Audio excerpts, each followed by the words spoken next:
Hello बच्चों, हम लोग क्लास 10 मैथ की एनसीईआरटी सॉल्व कर रहे थे, जिसमें अभी तक हम लोगों ने 13.2 कंप्लीट कर ली है। आज हम लोग नई एक्सरसाइज यानी कि 13.3 स्टार्ट करेंगे। और 13.3 में क्या है, देखिए बच्चों, पहला क्वेश्चन है a metallic sphere of radius 4.2 centimetre is melted and recast into the shape of cylinder of radius 6 centimeter. Find the height of cylinder. देखें बच्चों, एक स्फीयर को पिघलाया है और मेल्ट करने के बाद जो भी मटेरियल आया होगा उस मटेरियल से रिकास्ट मतलब दोबारा एक नई शेप बनाई है। इसको नाम दिया गया है बच्चों सिलेंडर। और ये जो स्फीयर है, इस स्फीयर को पिघलाया गया था, उस स्फीयर की जो रेडियस है बच्चों वो क्या दे रखी है 4.2 सेंटीमीटर। ठीक है। और ये जो सिलेंडर दे रखा है, इस सिलेंडर की रेडियस है बच्चों हमारे पास 6 सेंटीमीटर। और हमसे इसकी हाइट पूछी है। क्या पूछी है बच्चों? हाइट। अब एक बात समझिए, रेडियस एक यहाँ भी है, एक रेडियस यहाँ भी है, दोनों में कंफ्यूजन हो जाएगा, इसलिए मैं क्या कर रहा हूँ बच्चों, एक रेडियस को R1 मान ले रहा हूँ, दूसरी रेडियस को R2 मान ले रहा हूँ। अब एक बात ध्यान से सुनिए, ध्यान रखें, जब भी कभी ये लोग कहें कि किसी एक चीज को पिघलाने से कोई दूसरी चीज बनाई जाए, जब भी कभी किसी एक चीज को पिघलाने पर कोई दूसरी चीज बनाई जाए, तो आप हमेशा ये ध्यान रखें कि मैथ ये कहता है कि जिस चीज को पिघलाया है उसका वॉल्यूम बराबर होगा उससे जो चीज बनाई हुई है उसके वॉल्यूम के साथ। जैसे यहाँ स्फीयर को पिघलाने पर सिलेंडर बनाया गया है, तो हम कहेंगे स्फीयर का वॉल्यूम जो है किसके बराबर होगा बच्चों? सिलेंडर के बराबर। तो एक लाइन लिखेंगे यहाँ पर आप, volume of sphere is equal to होगा बच्चों किसके साथ? वॉल्यूम ऑफ सिलेंडर के साथ। ठीक है। ऐसा क्यों कर रहे हैं? क्योंकि स्फीयर को पिघलाने से ही ये सिलेंडर बना है, इसलिए स्फीयर का वॉल्यूम जो है किसके बराबर होगा? आपका सिलेंडर के बराबर होगा। स्फीयर का वॉल्यूम क्या होता है बच्चों? 4/3 पाई आर का क्यूब। और सुनो, स्फीयर की रेडियस को हमने क्या माना है बच्चों? R1, तो R1 का क्यूब। सिलेंडर का वॉल्यूम क्या होता है भाई? पाई आर स्क्वायर एच। सिलेंडर का वॉल्यूम क्या होता है बच्चों? पाई आर स्क्वायर एच। और सिलेंडर की रेडियस को हमने क्या माना है? R2, तो यहाँ R2 लिखेंगे और ये H वैसे का वैसा। अब समझिए बात को। देखो बच्चों, आप लोग यहाँ देख रहे होंगे, यहाँ भी पाई है, यहाँ भी पाई है, तो पाई से पाई हम कैंसिल कर सकते हैं। तो यहाँ बचेगा 4/3 R1। R1 की वैल्यू क्या है बच्चों? वो देखिए, R1 की वैल्यू हमें दे रखी है 4.2 सेंटीमीटर। तो मैं R1 की वैल्यू 4.2 यहाँ पर रख ले रहा हूँ। तो R1 की जगह 4.2 रख दिया, लेकिन R1 का क्यूब करना है। क्यूब करना है मतलब 3 बार लिख दो इसको। 4.2 को कितनी बार लिख दो बच्चों? 2 बार, 3 टाइम्स। ठीक है। ऐसे ही R2 की वैल्यू क्या है हमारे पास? 6। R2 की वैल्यू बच्चों क्या है बच्चों?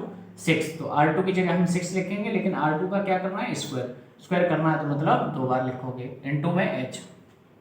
अब समझिए, यहाँ पर अब आपको कैंसिल करना है। देखो बड़े हिसाब से सॉल्व करें इसको। यहाँ देखें, यहाँ से पॉइंट हटाएं, आप थोड़ा सा सिंप्लीफाई कर लें। यहाँ से आप पॉइंट हटाओगे तो यहाँ बनेगा 10, ऐसे यहाँ से पॉइंट हटाओगे तो यहाँ नीचे बनेगा 10, ऐसे यहाँ से पॉइंट हटाओगे तो यहाँ नीचे बनेगा 10। ऐसे इक्वल टू 6 × 6 × स्मॉल h। ठीक है बच्चों, एक बार मैं चेक कर ले रहा हूँ आपको इतना दिखाई दे रहा है या नहीं। ठीक है बच्चों, यहाँ तक क्लियर है सबको? अब समझिए, 6 से ये कैंसिल करिए, 6 7 जा 42, ऐसे यहाँ 6 से 6 7 जा 42। अब क्या करोगे आप? 3 से ये कैंसिल करो, 3 1 जा 3 और 3 4 जा 12, यहाँ बचेगा बच्चों 14। अब क्या कर सकते हो? अब बस बच्चों आपको मल्टीप्लाई करा देना है कि नहीं? तो मैं यहाँ मल्टीप्लाई कराता हूँ। देखो यहाँ कुछ नहीं बचा, यहाँ क्या बचा है बच्चों? h इज इक्वल टू, यहाँ देखो क्या बचा है, देखो 14 का आप क्या करें, 7 7 का क्या होता है बच्चों? 49। 7 7 का क्या होता है बच्चों? 49। ऐसे ही 14 जो क्या होगा बच्चों? 56 यानी 56 अपॉन, नीचे देखो कितने जीरो, 1 2 3 यानी कि 1000। नीचे क्या आएगा बच्चों? 1000। अब जब इसको मल्टीप्लाई करोगे तो देखो क्या बनेगा। ठीक है बच्चों, अब सुनो, जब आप इसका मल्टीप्लाई करोगे तो ध्यान देखो क्या बनेगा। ये मैं हटा दे रहा हूं, देखें, जब आप इसका मल्टीप्लाई कराओगे तो यहाँ h इक्वल टू क्या बनेगा?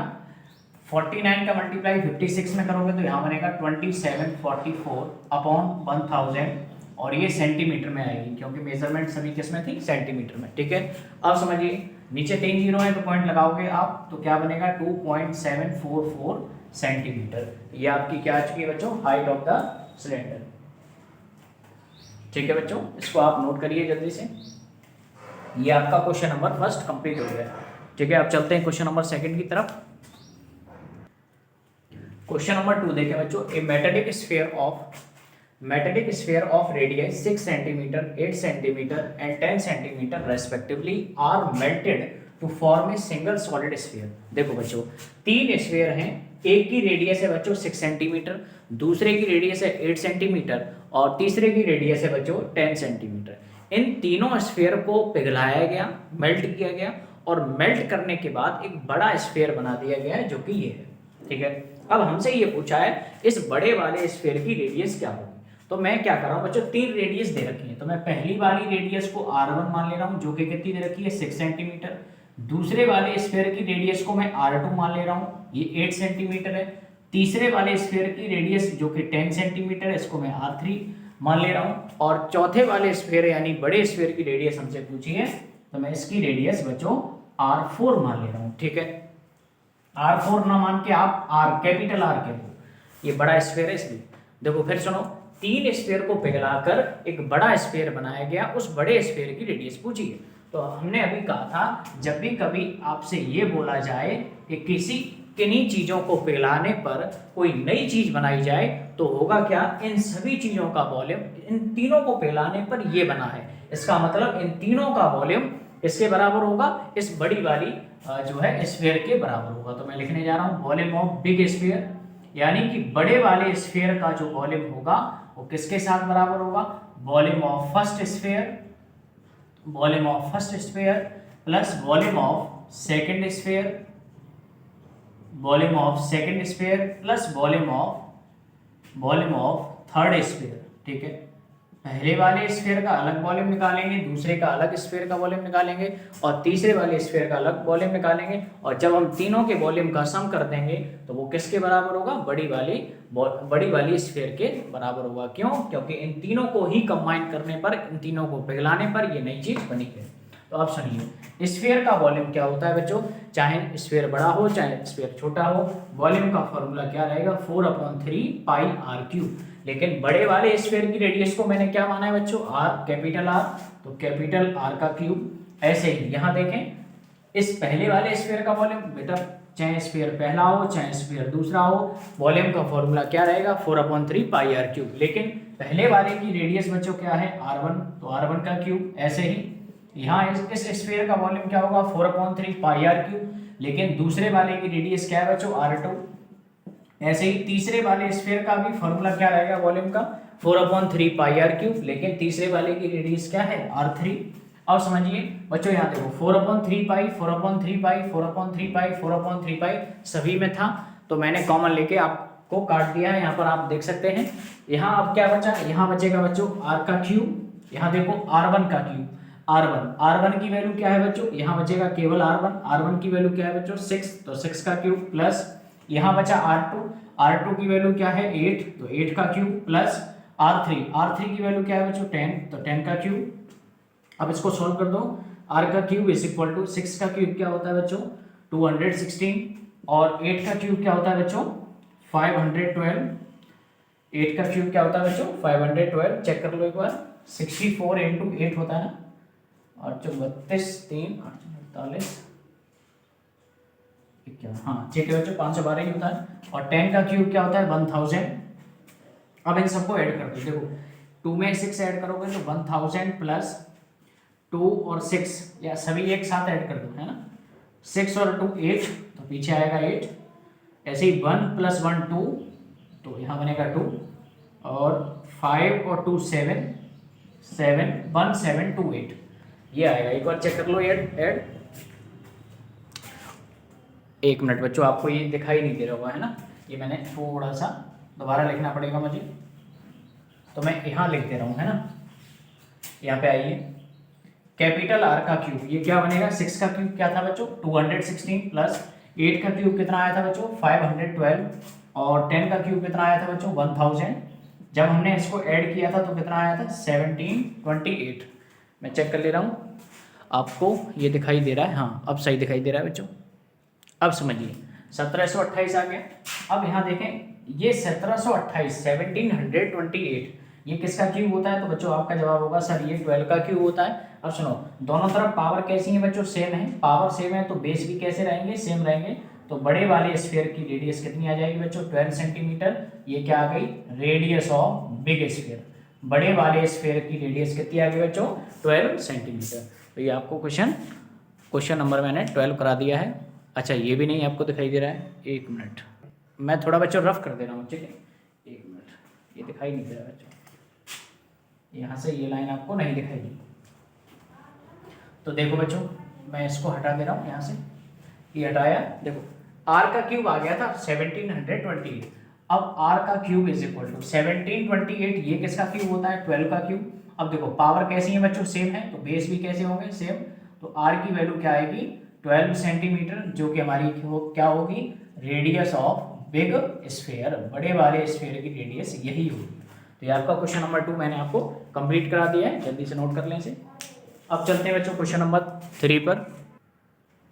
क्वेश्चन नंबर 3 देखें बच्चों, a 20 metre deep well with diameter 7 centimetre. एक कुआं है जिसकी हाइट कितनी दे रखी है बच्चों? 20 मीटर, 20 मीटर गहरा है, और जिसकी डायमीटर यानी कि डायमीटर ऑफ वेल कितनी दे रखी है बच्चों? 7 मीटर। अच्छा, मैंने आपसे कहा था जब जब आपको क्वेश्चन में डायमीटर दे रखी हो तब तब आप रेडियस निकालें, और रेडियस निकालने का तरीका क्या बताया था? डायमीटर में बच्चों क्या करते हैं? 2 का डिवाइड दे दो, तो यहाँ से रेडियस क्या आ जाएगी? 7/2 मीटर। ये रेडियस किसकी आएगी? इस कुएं की, ठीक है, जो कि सिलेंड्रिकल शेप का है। और इसकी हाइट कितनी है बच्चों? 20 मीटर। तो बच्चों यहाँ देखो, इसकी हाइट को मैं h1 मान ले रहा हूँ। क्या मान ले रहा हूँ बच्चों? h1, क्योंकि यहाँ इस कुएं से जो मिट्टी निकाली है इससे बनाया गया है प्लेटफॉर्म। अभी थोड़ी देर में मैं बताऊंगा। अभी इसकी मैंने हाइट बच्चों क्या मान ली है? h1। क्या मान लिया बच्चों? h1।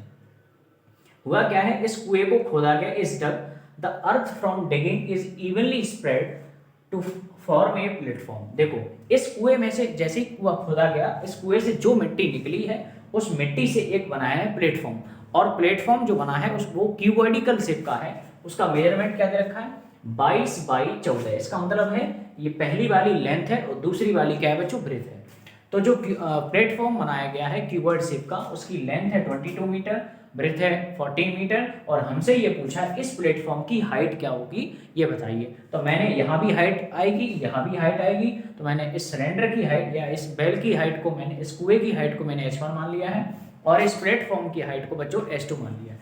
तो ये ध्यान दें, इस कुएं से जितनी मिट्टी निकली उसी से ये बना है। इसका मतलब मैं ये कह सकता हूँ जितनी मिट्टी इस कुएं से निकली होगी सारी की सारी यहाँ मौजूद होगी। इसका मतलब volume of this cylinder is equal to होगा किसके साथ? Volume of this cuboid. तो मैं कहूँगा, मैं यहाँ से कहूँगा बच्चों volume of cylinder is equal to क्या होगा? किसके साथ होगा बराबर? Volume of platform. और प्लेटफॉर्म किसकी शेप का है? क्यूबॉइड शेप का है, तो मैं क्यूबॉइड का वॉल्यूम लिखूंगा।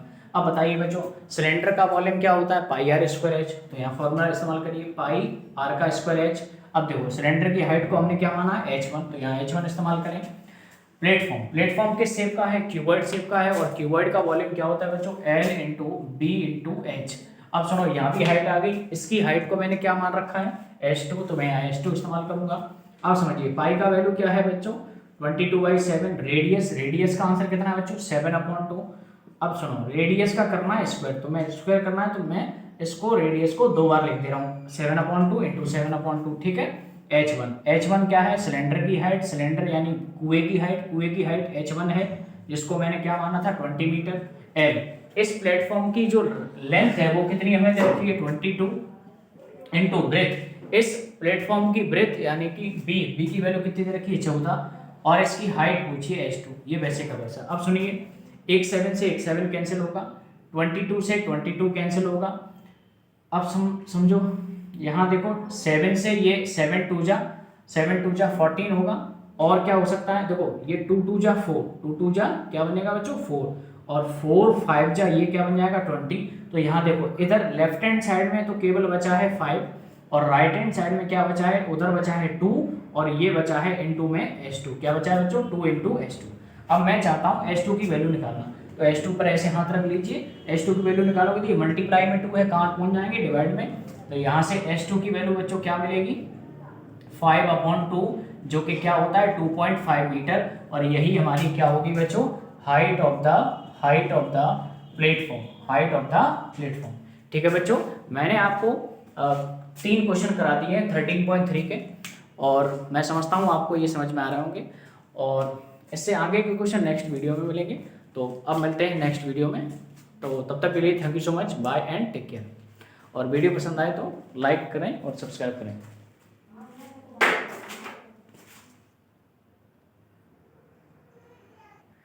बच्चों एक चीज़ आपको यहाँ पर दिखाई नहीं दे रही हुई, थोड़ा सा मैं ऊपर लिख दे रहा हूँ। इधर लेफ्ट हैंड साइड में बचा था बच्चों 5, और यहाँ बचा था 2 × H2, ठीक है, यही बचा था ना, तो फिर मैंने H2 की वैल्यू यहाँ निकाली है। ठीक है, ये आप देख लें, थोड़ा सा वीडियो में नहीं दिखाई दे रहा होगा।